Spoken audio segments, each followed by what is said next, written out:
Best moral stories. ఒకానొక పచ్చని పల్లెటూరులో రామయ్య సీతమ్మ అనే భార్యాభర్తలు నివసిస్తూ ఉండేవారు. వాళ్లకి పిల్లలు లేరు. ఇద్దరూ ఎంతో అన్యోన్యంగా ఒకరికొకరు తోడుగా బతుకుతూ ఉండేవారు. రామయ్యకు వ్యవసాయం అంటే ప్రాణం. రోజు పొద్దున్నే లేచి పొలానికి వెళ్లి కష్టపడి పనిచేసి మధ్యాహ్నం ఆకలితో ఇంటికొచ్చేవాడు. సీతమ్మ ఎంతో శ్రద్ధగా ఇంటి పనులు చూసుకుంటూ భర్తకిష్టమైన వంటలు చేసి పెడుతూ ఉండేది. ఇలా వారి జీవితం ప్రశాంతంగా సాగిపోతున్న రోజుల్లో ఒకనాడు ఒక చిన్న సంఘటన జరిగింది. ఆ రోజు ఉదయం సూర్యుడింకా పూర్తిగా రాకముందే రామయ్య పొలానికి వెళ్లడానికి సిద్ధమవుతున్నాడు. సీతా, ఓ సీతా, ఎక్కడున్నావే? నా కండువా ఎక్కడ పెట్టావు? ఎంత వెతికినా కనిపించటం లేదు. ఎద్దుల్ని తోలుకొని పొలానికి వెళ్లాల్సిన వేళయింది. త్వరగా రావే. వస్తున్నానండి. ఎందుకంత కంగారు పడిపోతారు? కండువా అక్కడే దండం మీద ఆరేసుంచాను కదా, సరిగ్గా చూసుకోలేదా? ఇదిగోండి మీ కండువా. పొద్దున్నే ఏమీ తినకుండా వెళ్తున్నారు. కనీసం కాస్త చలిమిడైనా తిని వెళ్లకూడదా? అవసరం లేదులే సీతా. నిన్న మడి దున్నడం సగంలోనే ఆపేశాను. ఈ రోజు ఆ పని పూర్తి చేయాలి. ఎండలు బాగా ముదిరిపోతున్నాయి. ఎండ నెత్తిమీదికి రాకముందే పని ముగించుకొని వస్తాను.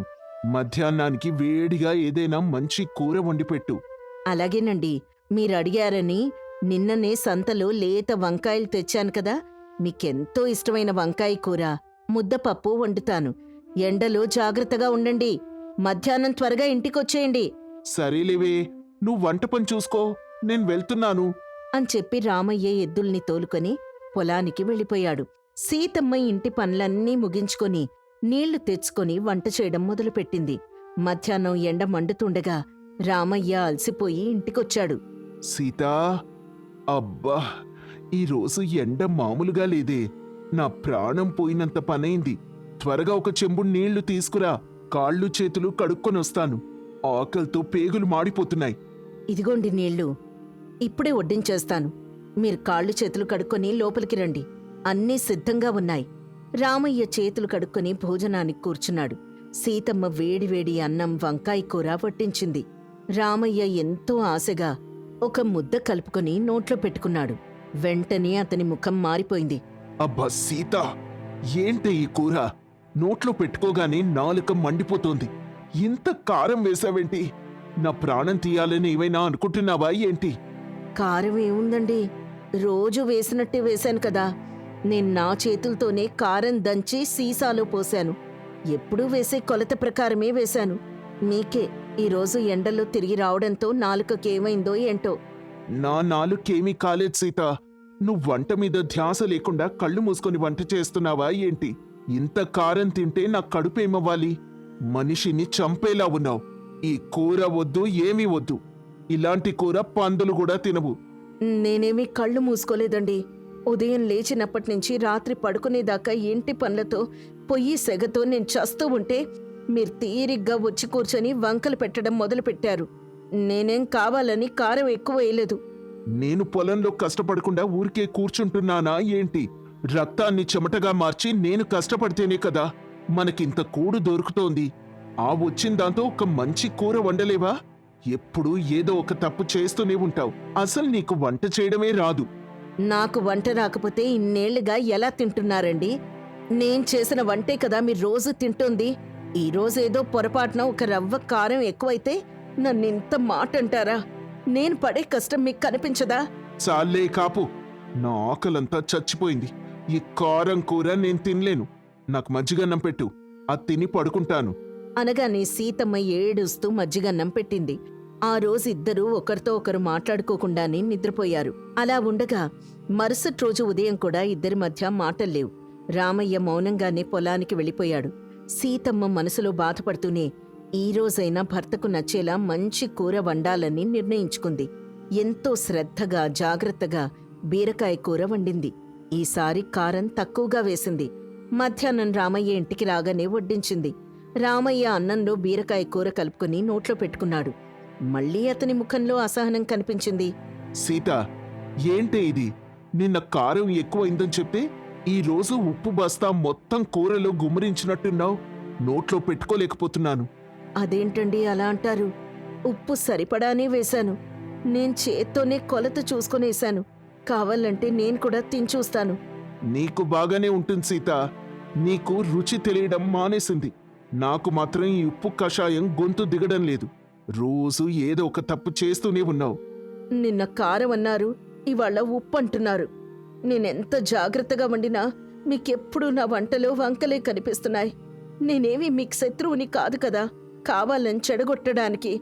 శత్రువువి కాకపోయినా శత్రువు చేసే పని చేస్తున్నావు. ఇలాగే ఉంటే నేను ఇంట్లో భోజనం చేయడం మానేసి ఎక్కడైనా పక్కూర్లో పూటకొళ్ళి ఇంట్లో భోజనం చేస్తాను. అప్పుడైనా నాకు ప్రశాంతంగా 2 ముద్దలు లోపలికెళ్తాయి. మీ ఇష్టం వచ్చినట్టు చేసుకోండి. నేనెంత కష్టపడినా నాకు గుర్తింపు లేదు. ఉదయం నుంచి పొయ్యి ముందు కూర్చొని కళ్ళు వాచిపోయేలా వంట చేస్తే మీకు నా కష్టమేమీ కనిపించటం లేదు. ఇలా ఇద్దరూ పెద్ద పెట్టున గొడవ పడుతున్నారు. వాళ్ల గొంతులు వీధి చివరి వరకు వినపడుతున్నాయి.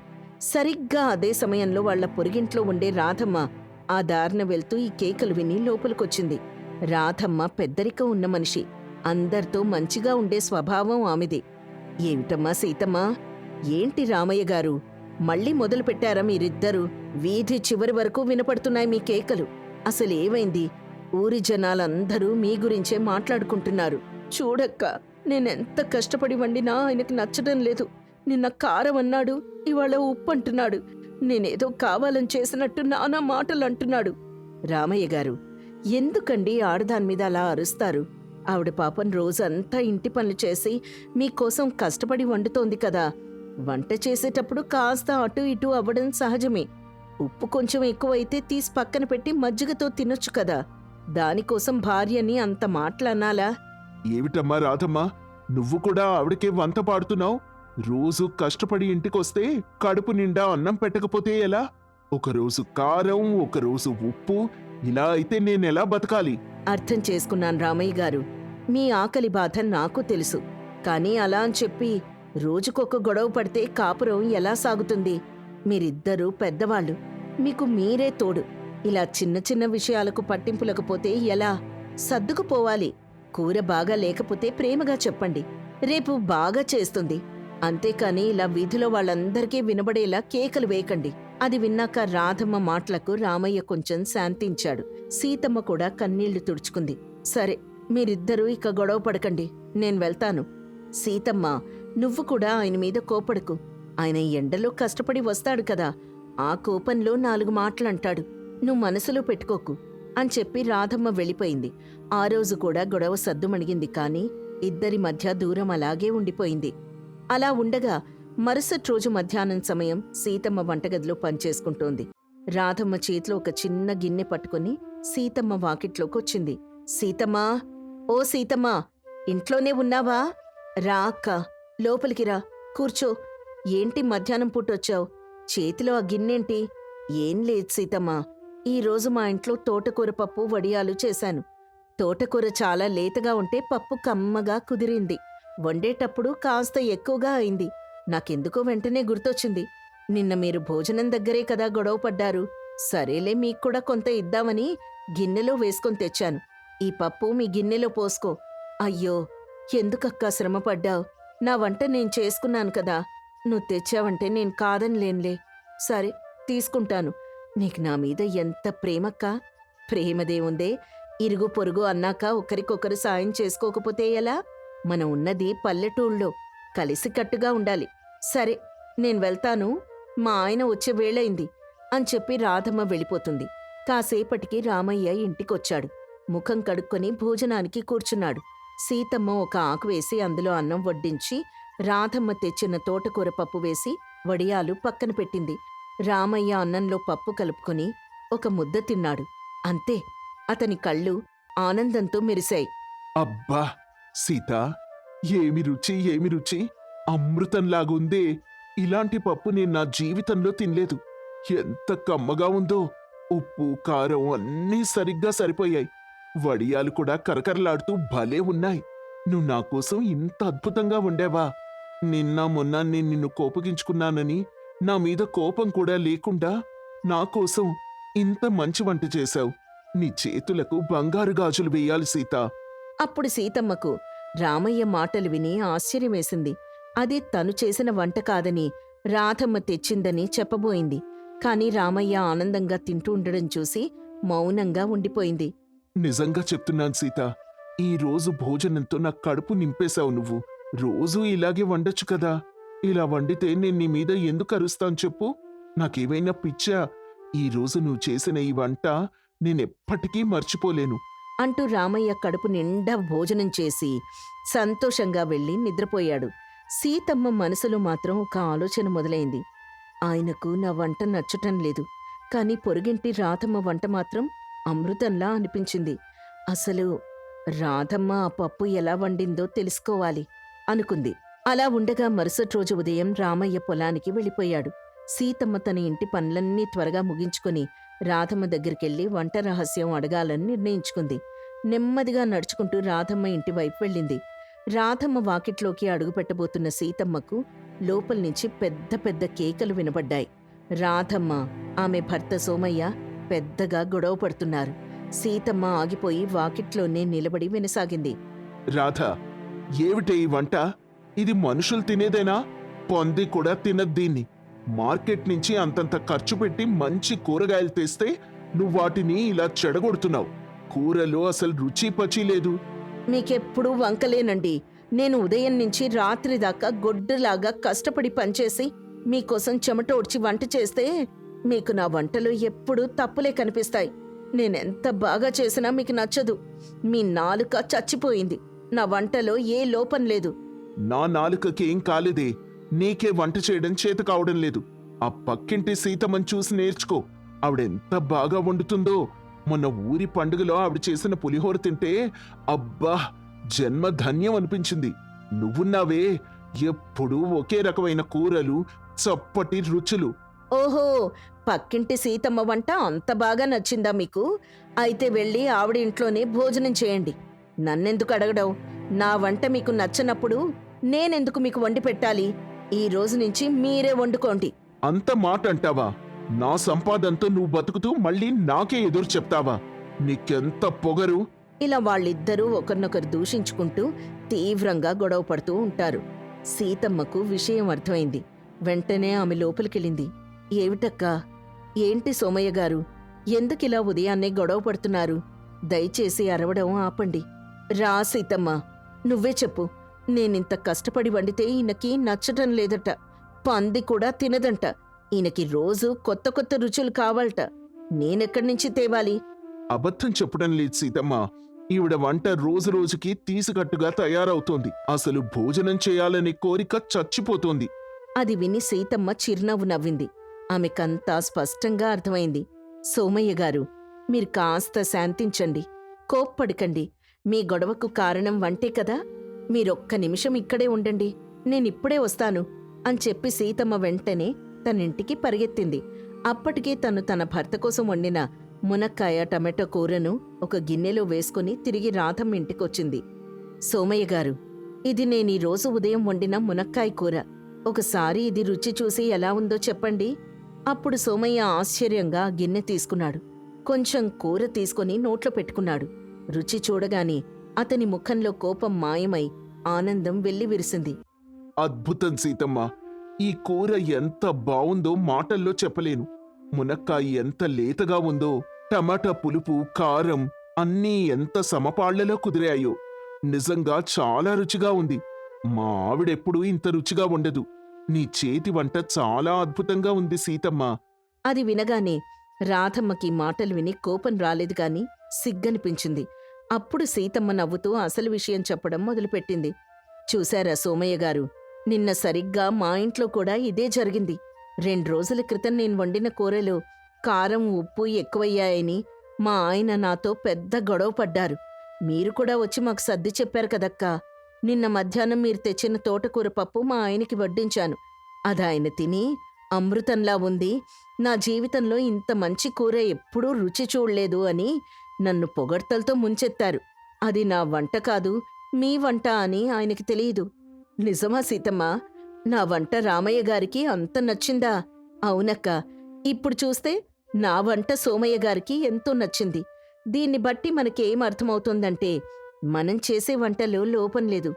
ఎవరికైనా తమ ఇంట్లో రోజూ తినే భోజనం కన్నా పక్కవాళ్ళింట్లో భోజనం ఎప్పుడూ రుచిగానే అనిపిస్తుంది. మన పెద్దలొక సామెత చెప్పారు కదా, పొరుగింటి పుల్లకూర రుచి అని. అది అక్షరాలా నిజం. నువ్వు చెప్పింది 100% నిజం సీతమ్మ. రోజూ ఒకే చేతి వంట తిని మన నాలుకకు ఆ రుచి అలవాటైపోతుంది. అందుకే కొత్త రుచి తగలగానే అది అమృతంలా అనిపిస్తుంది. ఇందులో రాధ తప్పేమీ లేదు. నా నాలుకదే తప్పు. నన్ను క్షమించు రాధా. నన్ను కూడా క్షమించండి. నేను కూడా మీ మాటల్ని తప్పుగా అర్థం చేసుకున్నాను. అలా ఉండగా సాయంత్రం రామయ్య కూడా అక్కడికొచ్చాడు. జరిగిన విషయమంతా సీతమ్మ రామయ్యకు వివరించింది. రామయ్య కూడా తన తప్పును తెలుసుకున్నాడు. నిజమే సీత, నేను అనవసరంగా నీ మీద కోపడ్డాను. రోజు నువ్వెంతో కష్టపడి నా కోసం వండుతున్నావు. నేను ఆ కష్టాన్ని గుర్తించకుండా రుచి కోసం ఆరాటపడ్డాను. నిన్న రాధమ్మగారు తెచ్చిన పప్పు తిన్నప్పుడు నాకా కొత్త రుచి బాగా నచ్చింది. కాని దాని అర్థం నీ వంట బాగా లేదని కాదు. నన్ను క్షమించవే. అప్పుడు వాళ్ళ నలుగురూ కలిసి ఒక నిర్ణయానికొచ్చారు. రాధమ్మ ఇలా అంది, మనలో మనకి చిన్న చిన్న గొడవలెందుకు? మనందరం కలిసి ఒక పని చేద్దాం. రోజూ నువ్వొక రకం కూర వండు, నేనొక రకం కూర వండుతాను. ఇద్దరం ఆ కూరల్ని పంచుకుందాం. అప్పుడు మా ఆయనకి నీ చేతి వంట రుచి దొరుకుతుంది, మీ ఆయనకి నా చేతి వంట రుచి దొరుకుతుంది. అందరికీ రోజుకొక కొత్త రుచి దొరికినట్టవుతుంది. ఏమంటారు? భలే ఆలోచన చెప్పావు రాధా. ఇది చాలా బావుంది. అవునవును, ఇది చాలా మంచి ఉపాయం. దీనివల్ల మన మధ్య గొడవలుండవు. పైగా ఎంతో సంతోషంగా కలిసిమెలిసి ఉండొచ్చు. నాక్కూడా ఈ ఆలోచన నచ్చింది. రేపట్నుంచి అలాగే చేద్దామక్కా. ఇక ఆ రోజు నుంచి రామయ్య, సీతమ్మ, సోమయ్య, రాధమ్మ 2 కుటుంబాలు తాము వండిన వంటకాల్ని ఒకరికొకరు పంచుకోవడం మొదలుపెట్టారు. ప్రతిరోజు కొత్త కొత్త రుచులతో వాళ్ల భోజనం ఎంతో ఆనందంగా సాగింది. ఒకరి వంటకాల్ని ఒకరు మెచ్చుకుంటూ, ఒకరి కష్టాన్ని ఒకరు గౌరవించుకుంటూ, ఎటువంటి గొడవలు లేకుండా ఎంతో సుఖ సంతోషాలతో వాళ్ల జీవితం సాగిపోయింది. ఈ కథ వల్ల మనకు తెలిసే నీతి ఏంటంటే, ఎవరి ఇంట్లో ఉన్నది వాళ్ళకెప్పుడూ తక్కువగానే కనిపిస్తుంది. ఇతరుల వద్ద ఉన్నది ఎంతో గొప్పగా అనిపిస్తుంది. కాని మన దగ్గర ఉన్నదాని విలువ తెలుసుకొని ఇతరులతో పంచుకుంటూ జీవించడమే నిజమైన సంతోషం. అనగనగా రామాపురం అనే ఊర్లో రాము, లక్ష్మి, కృష్ణ, రాధ అనే దంపతులు ఎదురెదురు ఇళ్లల్లో నివసిస్తూ ఉండేవారు. రాము, లక్ష్మి పొలంలో పనిచేస్తూ జీవనం సాగిస్తూ ఉంటారు. రాధ, కృష్ణ ఇంట్లోనే ఏ పని చేయకుండా ఖాళీగా ఉంటారు. ఒకరోజు సాయంత్రం పొలం నుంచి వచ్చిన లక్ష్మి, ఇదిగో రాధా, ఏంటి మీ ఆయన ఎప్పుడూ ఇంట్లోనే ఉంటాడు? ఏదైనా పనికి వెళ్ళమని చెప్పొచ్చు కదా. నిన్ను చూస్తే నాకు జాలేస్తుంది. నెల తిరిగేసరికి నీ ఖర్చులు ఎలా దాటుకుంటూ వస్తున్నావో ఏమో. అదే నా బాధంతా వదినా. వాళ్ళ అమ్మగారు చెప్పి చెప్పి స్వర్గస్థులయ్యారు. నేను చెప్పిన మాట వినేవాడే అయితే నాకెందుకిన్ని తిప్పలు?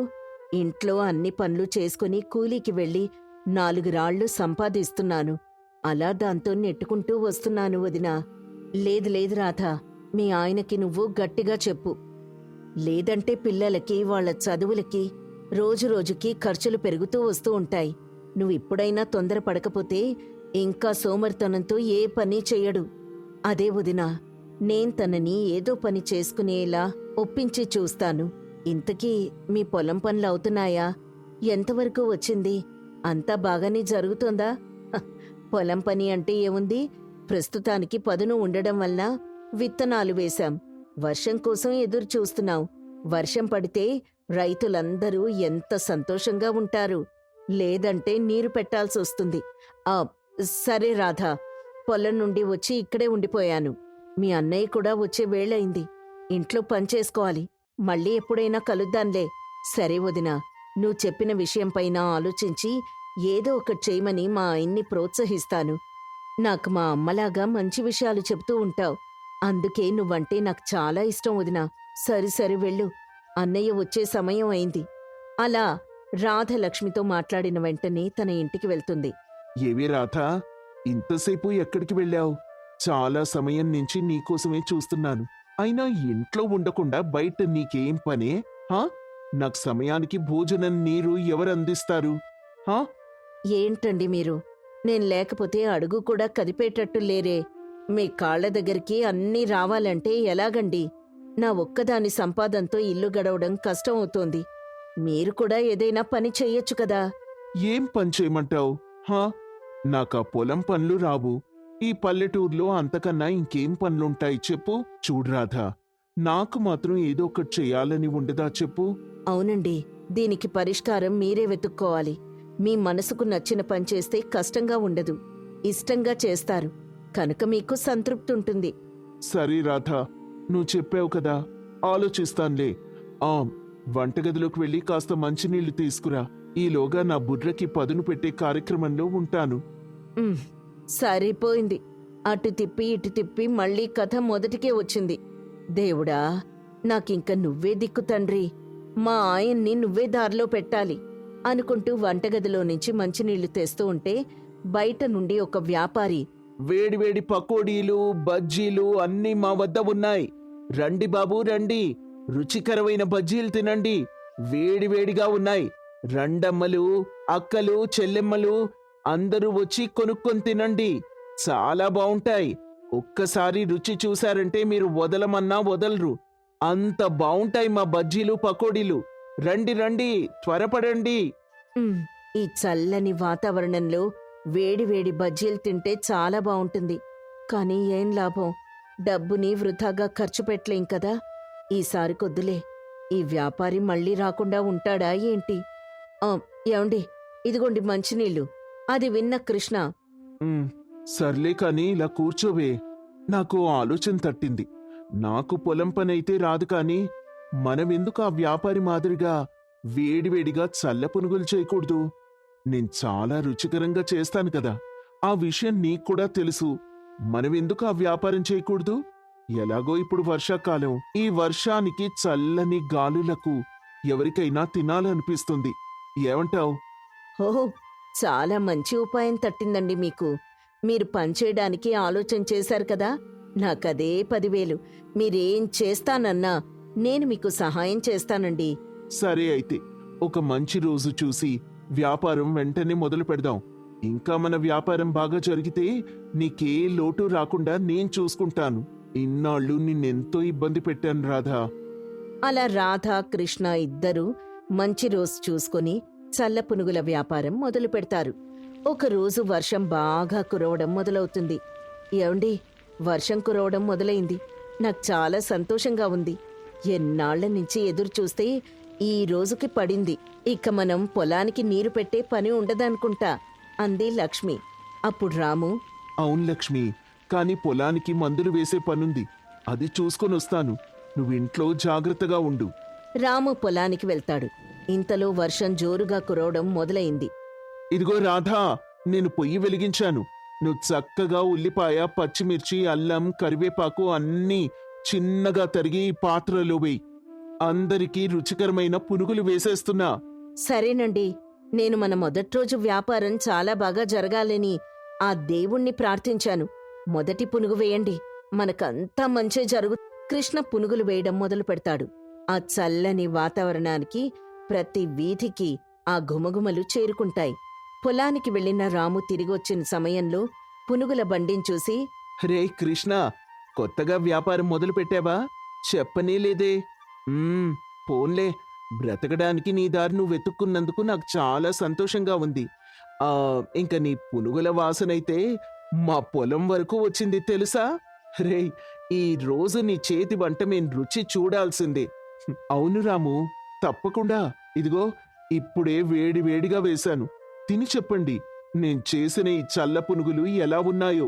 రాము ఒక చల్ల పునుగు తిని, హ, కృష్ణ, చాలా రుచిగా ఉన్నాయి. నీ చేతిలో ఏదో మహిమ ఉంది. చాలా బాగున్నాయి తెలుసా? కొన్ని పునుగులు వేసేస్తే మీ అక్కకి తీసుకుని వెళ్తాను, చాలా సంతోషపడుతుంది. అలాగే రాము, తప్పకుండా. రుచి బావుంటే, నీకు నచ్చితే మీ చుట్టాలకి, బంధువులకి అందరికీ చెప్పాలి మా కొత్త వ్యాపారం గురించి. ఇదిగో తీసుకో రాము, మొత్తం 50 రూపాయలైంది. అయ్యో, అన్నయ్య గారి దగ్గర డబ్బులు తీసుకుంటారా ఏంటి? ఆయనేమీ పరాయివారు కాదు కదా, ఎంతైనా ఇరుగు పొరుగు వాళ్ళం కదా. అయ్యో రాధా, నన్ను అపార్థం చేసుకున్నావే. నాకు ఆ మాత్రం తెలీదా ఏంటి? రాము మొదట బోణీ చేశాడు కనుక తన చేత్తో ఇచ్చిన డబ్బులు మనకు బాగా కలిసొస్తాయి. మంచి మనిషితో బోణీ అయినందుకు నాకు చాలా సంతోషంగా ఉంది. అవునమ్మా రాధా, కృష్ణ చెప్పింది కూడా నిజమే. పైగా ఇప్పుడు డబ్బులు ఇవ్వకుండా వెళ్తే నాకేదోలా వెల్తిగా ఉంటుంది. మీ వ్యాపారం బాగా జరగాలని కోరుకుంటూ మంచి మనసుతో ఇస్తున్నాను కనుక తీసుకున్నా తప్పులేదులే. అలా రాము డబ్బులిచ్చి పునుగులు తీసుకుని ఇంటికి వెళ్లి లక్ష్మికి ఆ విషయం చెప్పగానే ఎంతో సంతోషపడింది. వీధి వీధంతా ఘుమఘుమలు రావడంతో క్షణాల్లో జనాలు పెరిగి ఆ రోజు వ్యాపారం చాలా బాగా జరిగింది. మరుసటి రోజు సాయంత్రం మళ్లీ వ్యాపారం మొదలుపెట్టారు. ఏమండి, వర్షం జోరుగా కురుస్తుంది. నాకెందుకో సందేహంగా ఉంది. మనం వేసిన చల్ల పునుగులు కొనడానికి ఎవరైనా వస్తారా అని. అదేం లేదులే రాధా, వర్షం ఆగిపోతుందిలే. లేనిపోని అనుమానాలతో ముందుకు వెళ్ళలేం కనుక మన పని మనం చేసుకుంటూ పోవడమే. అలా ఇద్దరూ వర్షం కురుస్తున్నా సరే పునుగులు చేయడం మాత్రం మాన్లేదు.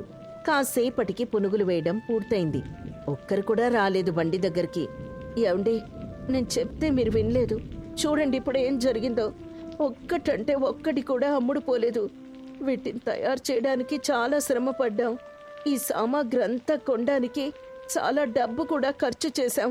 ఇవన్నీ అమ్ముడు పోకపోతే మన కష్టం బూడిదలో పోసిన పన్నీర్ అవుతుందండి అని ఏడుస్తుంది. ఏ రాధా, ఏమైందే? ఇంత చిన్న విషయానికే కన్నీళ్లు పెట్టుకుంటున్నావేంటి? నా దగ్గర ఒక మంచి ఉపాయం ఉంది. మనం చేసిన ఈ చల్ల పునుగులు ఒక్కటి కూడా మిగలకుండా నేను అమ్మి పెడతానుగా, చూడు. అవునా? ఎలా అండి? వర్షం బాగా కురుస్తోంది. అడుగు తీసి అడుగు వేయలేని పరిస్థితి. ఎవ్వరూ బయటికి కూడా రావడం లేదు. మీరెలా అమ్ముతారు? మన పునుగుల బండి వీధి వీధి అంతా తిప్పేద్దాం. ఈ చల్ల పునుగుల్ని వాళ్ళ ఇంటి దగ్గరికి మనం చేరుద్దాం. అప్పుడు తప్పనిసరిగా కొంటారు. భలే మంచి ఉపాయం అండి. సరే సరే, నేను సిద్ధంగా ఉన్నాను. బండిని వీధిలోకి తీసుకొని పోండి. అలా వీధిలోకి వెళ్ళిన కృష్ణ, రాధ చల్ల పునుగులు, చల్ల పునుగులు వేడివేడిగా ఉన్నాయి. మీ ఇంటి దగ్గరకే వచ్చింది మా బండి అని అరవడం మొదలుపెట్టారు.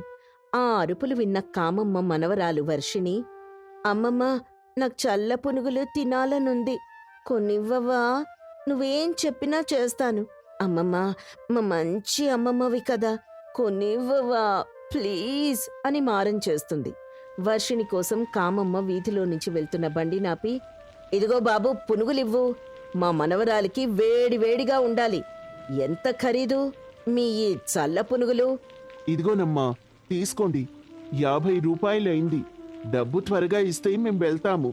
అలా కృష్ణ, రాధ వీధి వీధి తిరిగి అన్ని పునుగులు అమ్మేస్తారు. రాత్రి సమయానికి ఇంటికి చేరుకొని, రాధా, ఏమో అనుకున్నానే, కానీ వీధి వీధి తిరిగి అమ్మడం చాలా కష్టం. పైగా అదనపు ఖర్చులు అవుతున్నాయి.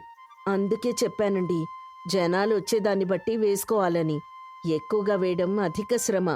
అందుకే వర్షం కురిసినా సరే వచ్చిన జనాలు ఇబ్బంది లేకుండా మన పునుగులు కొనాలి అంటే దానికి మన బండి దగ్గర చిన్న గొడుగు లాంటిది వేసి 2-3 కుర్చీలు పెడితే వచ్చేవారు సౌకర్యంగా తింటారు. నీకు బుర్రుందోయ్, మంచి ఆలోచన చెప్పావు. తప్పకుండా ఈ పని మనం చేద్దాం. కానీ అంతకంటే ముందు ఆకలిగా ఉందే, ఏదైనా చేసిపెట్టు. కాస్త తిని నిద్రపోతాను. పదండి, ఇద్దరం కలిసే తిందాం రండి అని వాళ్ళ వ్యాపార ఆలోచనలు పంచుకుంటూ భోజనం ముగిస్తారు. రాధా, నువ్వు చెప్పిన ఉపాయం చాలా బావుంది. వెంటనే నువ్వు చెప్పినట్టుగా చిన్న గొడుగులాగా చుట్టూ వేయించి వచ్చిన జనాలకు సౌకర్యంగా ఉండేలా కుర్చీలు కూడా వేసి పెడతాను అంటూ రాధ తెచ్చిన భోజనం తింటూ చెప్తాడు కృష్ణ. అనుకున్నదే తడవుగా మరుసటి రోజు ఉదయానికల్లా ఏర్పాట్లు చేసుకున్నారు. దాంతో కృష్ణ వ్యాపారం 3 పువ్వులు 6 కాయలుగా అభివృద్ధి చెందింది. ఈ కథ వల్ల మనకు తెలిసే నీతి ఏంటంటే, మనసుకు నచ్చిన పని చేస్తే ఎంతటి కష్టాన్నైనా దాటుకుని విజయం సాధించగలుగుతాం.